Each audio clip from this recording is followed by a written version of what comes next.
इथे हॉस्पिटलचं उद्घाटन होतं, त्याच्यानंतर नाशिकमध्ये सुद्धा एका हॉटेलचं उद्घाटन होतं आणि नंतर माझ्या पार्टी ऑफिसमध्ये जे आहे बैठकसुद्धा आयोजित केली होती.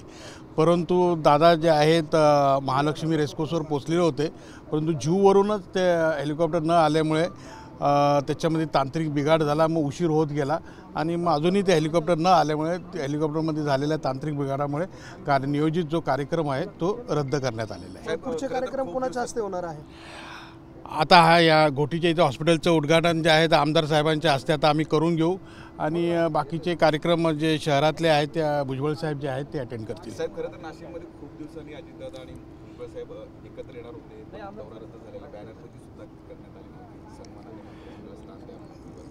आता ती बॅनरबाजी कोणी केली ही मला काही कल्पना नाही आहे, परंतु दादांच्या स्वागतासाठी आम्ही सगळे उत्सुक होतो. खरं म्हणजे मोठ्या प्रमाणात आम्ही इथे सुद्धा आलेलो, नंतर पार्टी ऑफिसमध्ये सुद्धा जय्यत तयारी केली होती, परंतु आता काही कारणास्तव ते येऊ शकले नाही. परंतु येणाऱ्या काळामध्ये निश्चितच पुन्हा एकदा चांगले असे मोठे कार्यक्रम घेऊन दादांना आमच्या वतीने आम्ही त्यांना बोलू आणि मोठ्या स्वागतामध्ये त्यांचा कार्यक्रम घेऊ. विधानसभा निवडणुकीला तुम्ही राजीनामा दिलेला होता, आता पक्षामध्ये पुन्हा सक्रिय होत आहे, काही जबाबदारी मुंबईचं पदही अजून रिक्त आहे.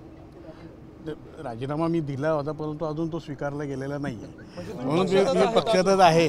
आणि नंतर निवडणुकीनंतर सुद्धा अनेक ठिकाणी पक्षाच्या ज्या मुंबईमध्ये इथे तिथे कार्यक्रमामध्ये मी होतो, त्याच्यामुळे मी पुढे मुंबईचं अध्यक्षपद किंवा दुसरी काही ते आता ते मुंबई आणि प्रदेश अध्यक्ष आहेत, राष्ट्रीय अध्यक्ष हे सगळे निर्णय घेतील. समीर हो, मग विधानसभेमध्ये जे काही तुम्ही अपक्ष लढले ते मग राष्ट्रवादीची चाल होती का काय असं समजायचं? नाही, ती चाल वगैरे काय नव्हती. त्या आमचा म्हणजे आमच्या जे काय तिकडे राष्ट्रवादी काँग्रेस पक्षाचे जे कार्यकर्ते होते आणि त्या कार्यकर्त्यांना जो तिकडे त्रास होत होता आणि पंकज भाऊंनी तिकडे केलेलं काम, तर एक आमची मजबूत अशी फळी तिकडे आहे आणि त्यांच्या आग्रह खातर जे आहे आम्ही तिथे निवडणूक लढवली. आता ठीक आहे, जय पराजय हा होत असतो.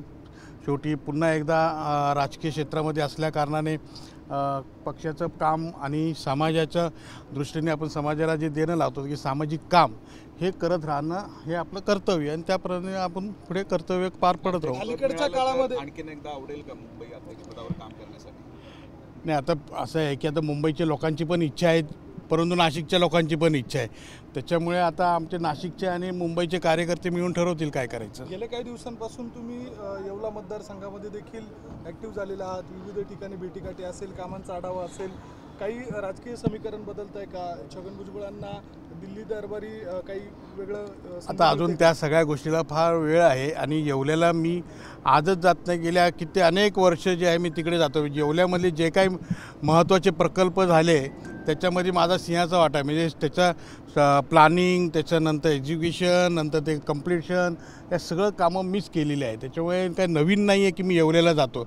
येवला असो, नांदगाव असो, नाशिक असो, जी काही डेव्हलपमेंट केली आहे त्याच्यामध्ये जे आहे माझा महत्त्वाचा वाटा होता आणि त्याप्रमाणे आजही मी तो भुजबळ साहेबांच्या मदतीने, त्यांच्या आशीर्वादाने लोकांची सेवा करण्यासाठी जे जे प्रोजेक्ट्स कामाला येत आहेत ते कामं पूर्णत्वास नेण्यासाठी मी प्रयत्नशील असतो आणि राहणार.